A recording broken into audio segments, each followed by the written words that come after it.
Hi, I'm Wayne Comfort. I'm Waco on the TRF forum. I'm going to show you a method that I use for packing two different types of parachutes here. The first one is going to be a TopFlite 45-inch.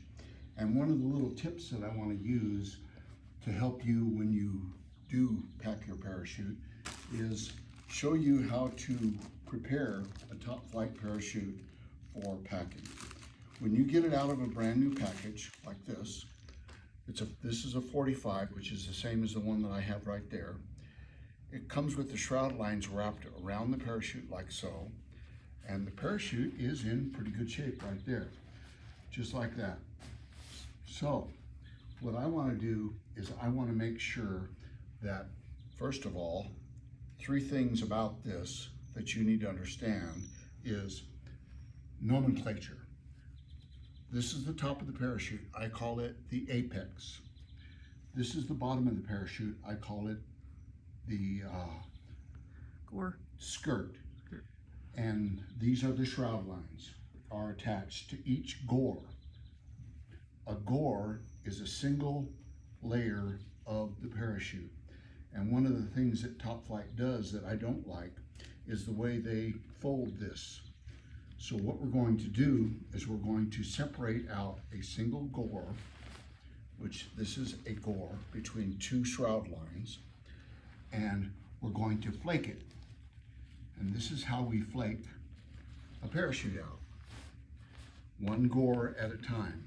So from the apex to the shoulder to the skirt is one gore.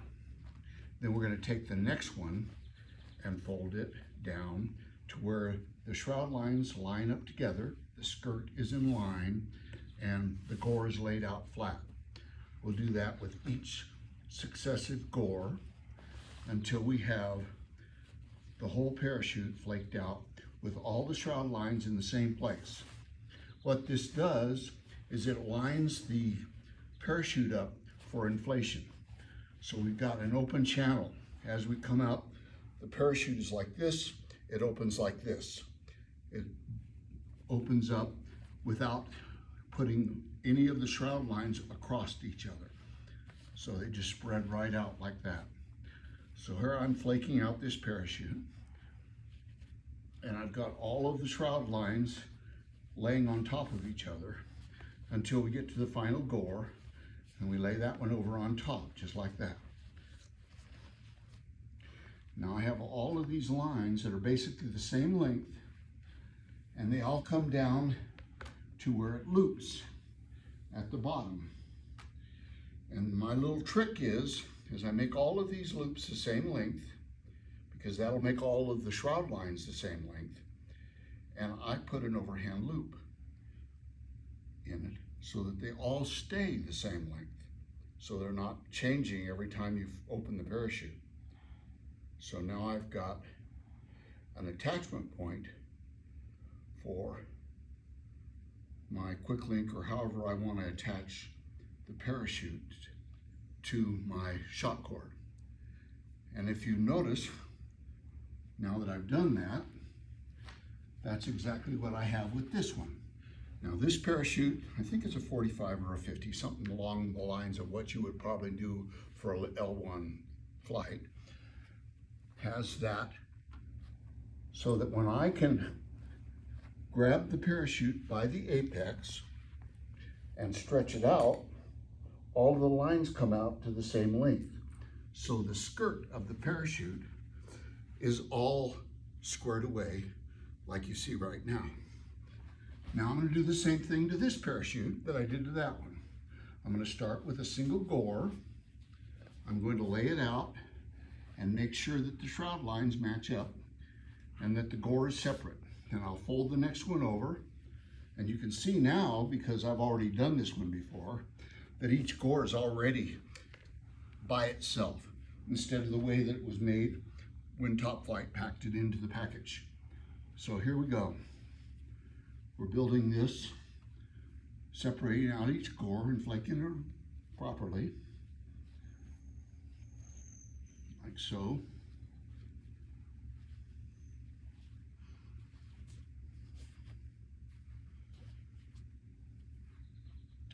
And that's what we want to prevent right there. I didn't quite get that one right. So we want to make sure that this gore is separate and laid out flat, separate to anything. You don't want anything inside this opening, because that's where you get a line over and you can have problems with your inflation. I learned to pack parachutes when I was skydiving, and I packed literally thousands of man-rated 35-foot military surplus parachutes. All of these were used for static line deployment. So these were packed into a bag that was physically attached to an airplane, and the body weight of the person jumping out of the airplane opened the parachute up. Thousands and no malfunctions at all over many, many years. So I used that technique to pack these parachutes.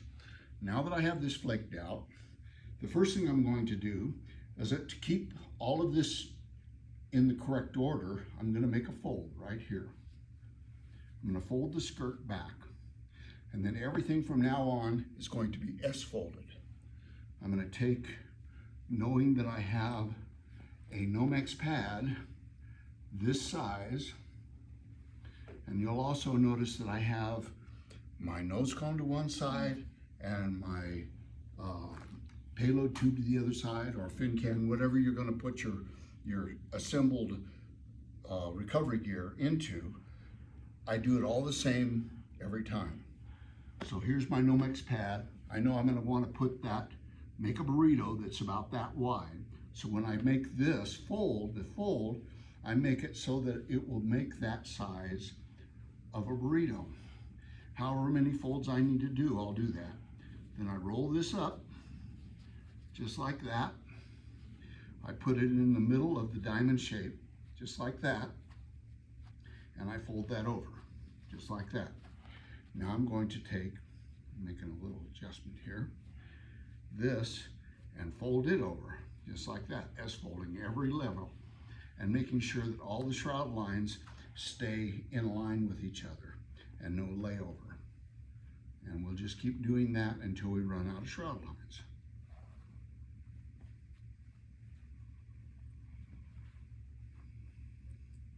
We get to the end, I'll pull that back and fold that over.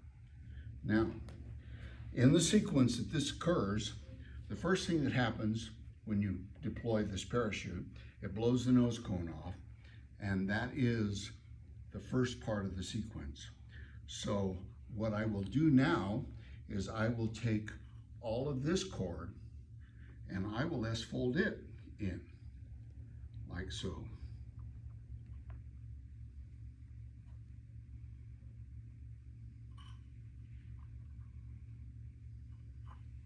Until I get close to where it goes into the chute.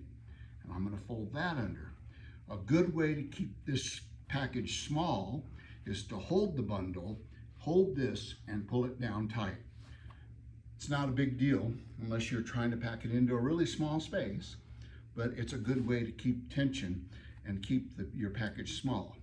Now I'm going to fold one end over like this and protect it, make sure that there's no exposed material out there, and I'm going to fold the last part of this in like so, just like that. Now I'll fold this in. This is the important side. You want to make sure you don't have anything exposed, because I have an ejection charge on that end of it. So now I fold that in and I roll the burrito up just like that. And of course, now I would put in another layer of dog barf, which I didn't include here, and then I slide the burrito in like so, attach the nose cone, and add my shear pins, and that's all done.